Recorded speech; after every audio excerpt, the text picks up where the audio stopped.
Class में हिमालय पर्वत के बारे में पढ़ रहे थे। हिमालय पर्वत को 3 भागों में बांटा गया था, उत्तर से दक्षिण में। सबसे ऊपर की श्रेणी है उसे बृहत हिमालय या महान हिमालय या हिमाद्री के नाम से जाना जाता है। इसके बारे में हमने पढ़ लिया था।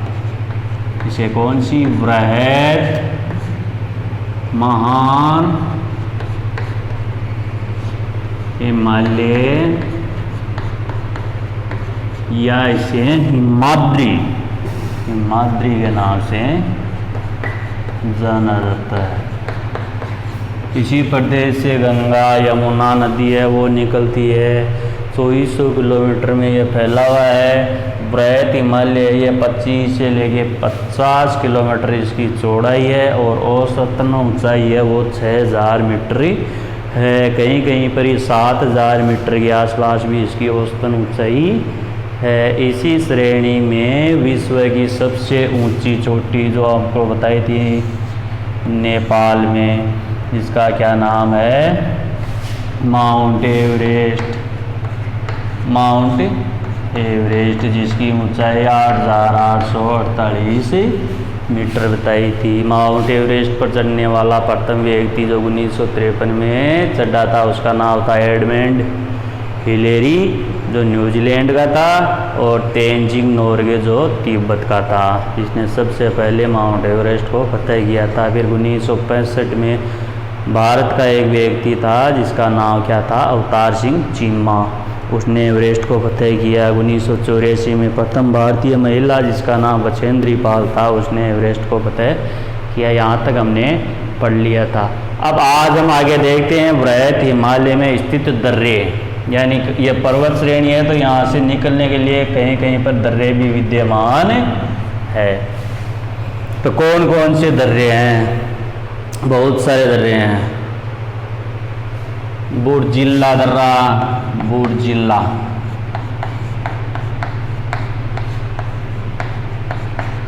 पीर पंजाल,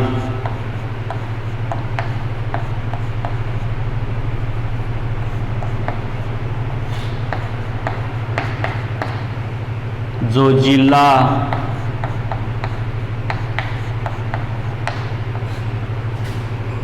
काराकोरम दर्रा,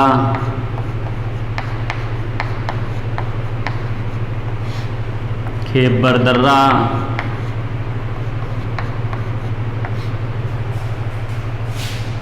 शिपिकल्ला दर्रा, माना दर्रा,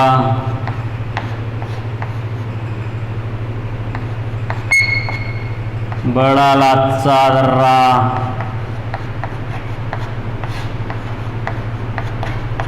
रोहतांग दर्रा,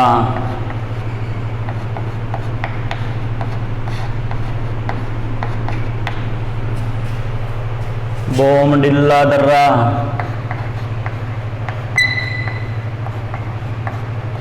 यांग याप दर्रा,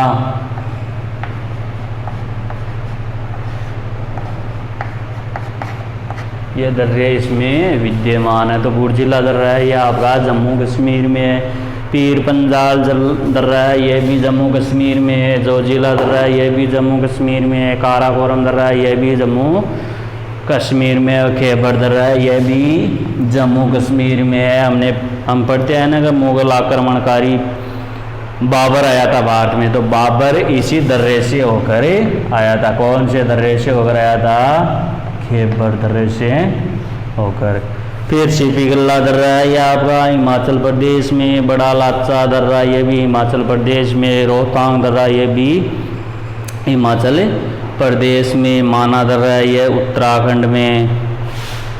बोमडिल्ला दर्रा है, ये अरुणाचल प्रदेश में। और यांग याप दर्रा है, ये भी अरुणाचल प्रदेश में है। यांग याप दर्रा है वो भारत को चीन से जोड़ने का काम करता है। तो ये दर्रे इसमें विद्यमान है। फिर हमने ये तो देख लिया था कि विश्व की सबसे ऊंची चोटी कौन सी है, माउंट एवरेस्ट। भारत की सबसे ऊंची चोटी है वो पहले विभाजन से पहले तो थी यहाँ पर जो अभी पाक अधिकृत कश्मीर है इसमें। इसका नाम था केटू या गाडविन ऑस्टिन।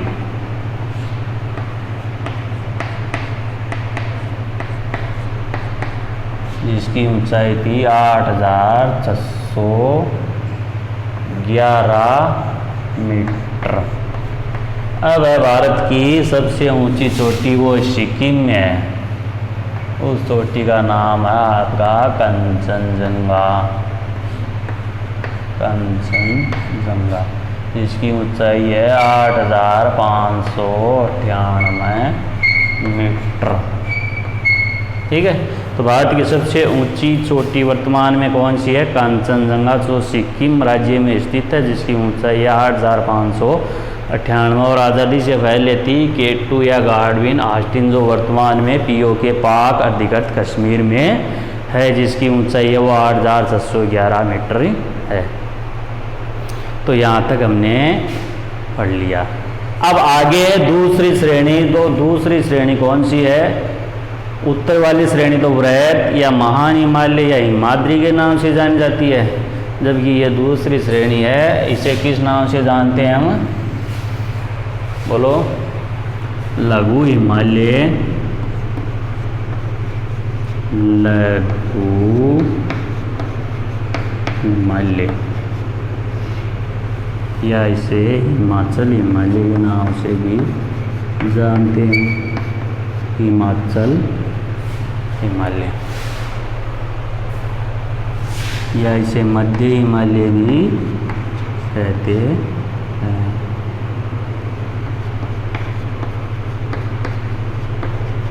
इसकी प्रमुख श्रेणियां कौन कौन सी है? श्रेणियां धौलाधर,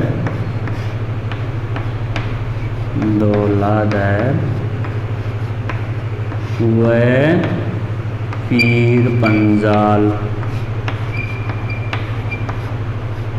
इसकी प्रमुख श्रेणियां है। तो वृहद हिमालय है ये, नहीं, वृहद हिमालय के दक्षिण में है आपका लघु हिमालय या हिमाचल हिमालय, या वृहद हिमालय, और इसके दक्षिण में जो श्रेणी है उसे हम लघु हिमालय, हिमाचल या मध्य हिमालय के नाम से जानते हैं। इसकी औसत चौड़ाई है वो 60 से लेके 80 किलोमीटर है, जबकि औसत ऊंचाई है वो 4000 मीटर है। तो औसत चौड़ाई कितनी है? चौड़ाई 40 से 80 मीटर,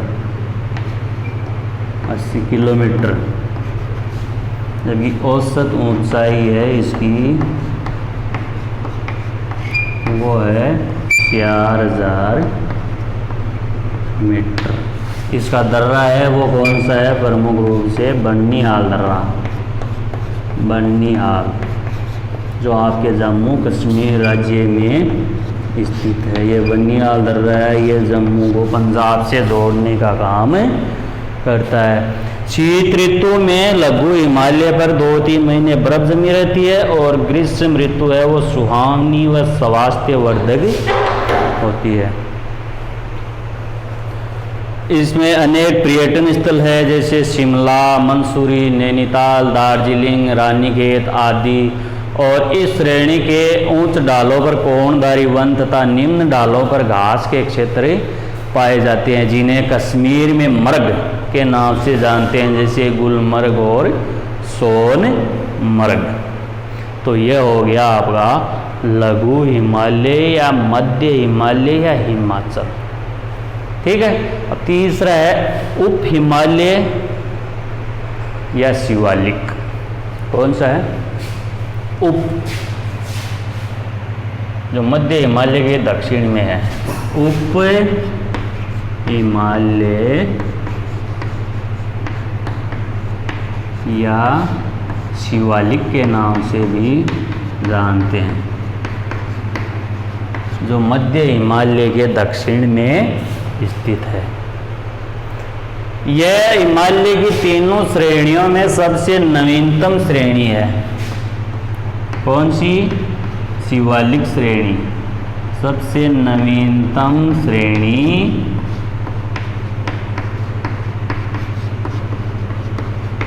कौन सी है सबसे नवीनतम श्रेणी? लघु हिमालय या उप हिमालय या शिवालिक। इसकी औसत चौड़ाई है वो 10 से 50 किलोमीटर है, जबकि औसत ऊंचाई है वो 900 से 1200 मीटर है। औसत चौड़ाई 10 से औसत चौड़ाई 10 से 50 किलोमीटर, 50 किलोमीटर। औसत ऊंचाई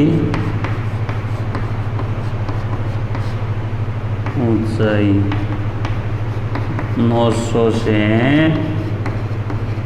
1200 मीटर। शिवालिक जो सबसे नवीनतम श्रेणी है। जलोढ़ के जमाव से निर्मित कुछ ऊंचे घाटी मैदान में मिलते हैं, जिन्हें पूर्व में द्वार जैसे हरिद्वार तथा पश्चिम में देहरादून के नाम से जाना जाता है। यह शिवालिक हिमालय या पश्चिम में जम्मू की पहाड़ियों से लेके प्रारंभ होता है और पूर्व में तीस्ता नदी तक है। पश्चिम में जम्मू की, यहाँ से जम्मू की पहाड़ियों से लेके तीस्ता नदी यहाँ तक। तीस्ता नदी नेपाल की है ना, तीस्ता नदी भारत और नेपाल के मध्य इस पर विवाद भी चल रहा है तीस्ता नदी पर, तो यहाँ तक यह श्रेणी स्थित है। ठीक है, अब हम आगे देखते हैं हिमालय का महत्व है, यानी कि उत्तर पर्वतीय प्रदेशों का भारत के लिए क्या महत्व है, इसके बारे में देखते हैं।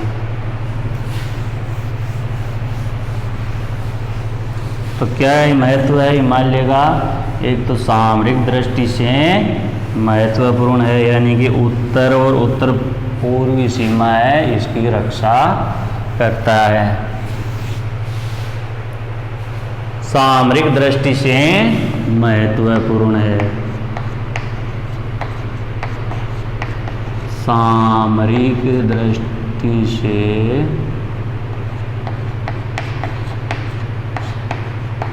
महत्वपूर्ण।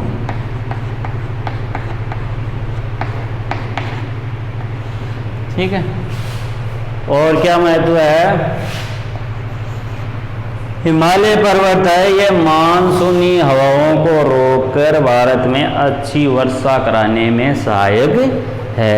तो हमने पढ़ते हैं ना कि हिंद महासागर से मानसून है वो आकर यहाँ पर केरल के तट से टकराता है। यहाँ पर हिंद महासागर है, यहाँ से ये केरल के तट के करीब जुलाई के लगभग प्रारंभ में आकर टकराता है और इसे दो भागों में ये मानसून बढ़ जाता है। एक उत्तर की तरफ चला जाता है और एक इधर नीचे से होकर बंगाल की खाड़ी से आर्द्रता ग्रहण करके यहाँ पर आपका म्यांमार में अराकान योमा पर्वत है, यहाँ से टकराता है। इस पर्वत से टकराने के बाद में इधर पहाड़ी एरिया है पूर्वांचल में, या आपके मेघालय में कौन सी है? गारो खासो जयंती पहाड़ी है, जहाँ पर विश्व की सर्वाधिक वर्षा होती है। कौन से स्थान पर? मासिंगराम नामक स्थान पर, जो चेरापूंजी जिले में है, और उस पहाड़ी का नाम है गारो खासी जयंती पहाड़ी। फिर ये आगे बढ़ जाती है तो हिमालय पर्वत आ जाता है और यहाँ पर पास में ये मानसूनी हवाएं बहती है और यहाँ पर अच्छी वर्षा कराने में सहायक है। तो मानसूनी हवाओं को रोककर, मानसूनी हवाओं को रोककर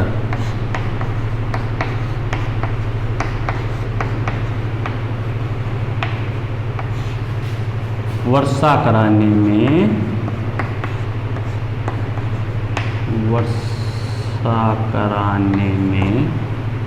सहायक। ठीक है, तीसरा क्या महत्व है हिमालय का? शीतकालीन ऋतु में उत्तर की तरफ से जो ठंडी हवाएं आती है उन्हें रोकने का काम कौन करता है? हिमालय पर्वत। तीसरी क्या है? बर्फीली हवाएं आती है उत्तर की तरफ से, यहाँ पर आपका साइबेरिया रूस है, तो यहाँ पर ठंडी हवाएं चलती है। बहुत ही ठंडी हवाएं चलती है जो इधर रूस से दक्षिण की तरफ आती है। तो भारत के तो उत्तर में ही होगी ना, तो इधर से आती है तो यहाँ पर हिमालय पर्वत से टकराती है और हिमालय पर्वत से टकराकर इधर नहीं आती है, ये हवाएं इधर ही वापस मुड़ जाती है। तो ठंडी हवाओं से रक्षा। उत्तर से आने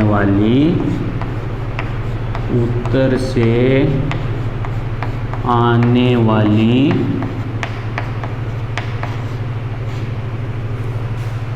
बर्फीली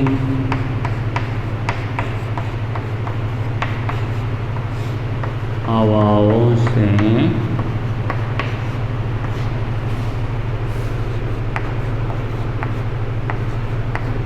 रक्षा करने का काम कौन करता है? आपका हिमालय पर्वत।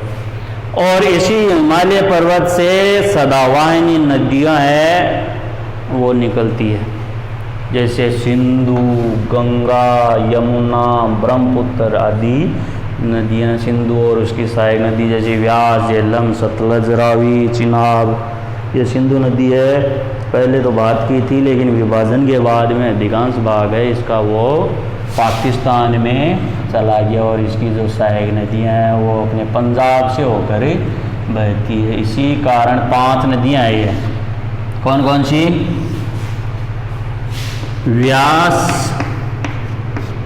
झेलम जिसके किनारे पर श्रीनगर बसा हुआ होगा, सतलज,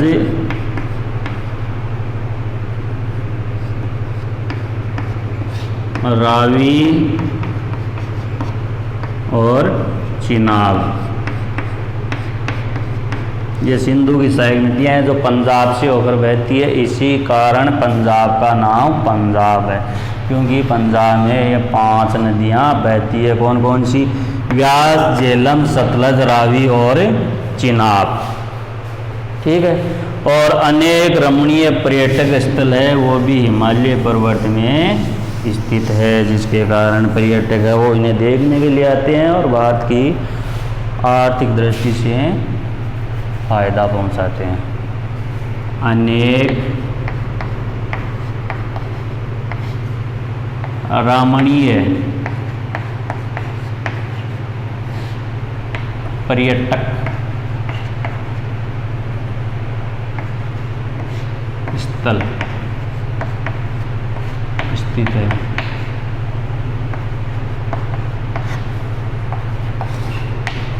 सदावाहिनी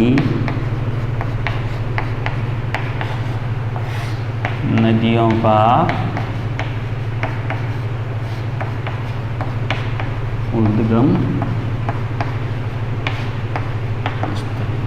यानी अनेक नदियां हैं जो सदा वर्ष भर बहती रहती है, उनका उद्गम स्थल वो हिमालय पर्वत से ही होता है। जैसे सिंधु नदी और उसकी सहायक नदियाँ गंगा, यमुना, या आपके इधर से ब्रह्मपुत्र नदी जो पहले चाइना में बहती है और इधर अरुणाचल प्रदेश में दिहांग महाखड्डाए, दिहांग उस खड्डे से भारत में प्रवेश करती है। ठीक है। तो इस तरह से हिमालय का महत्व है वो भारत के लिए बहुत ज़्यादा है और हम आगे की कक्षाओं में पढ़ेंगे।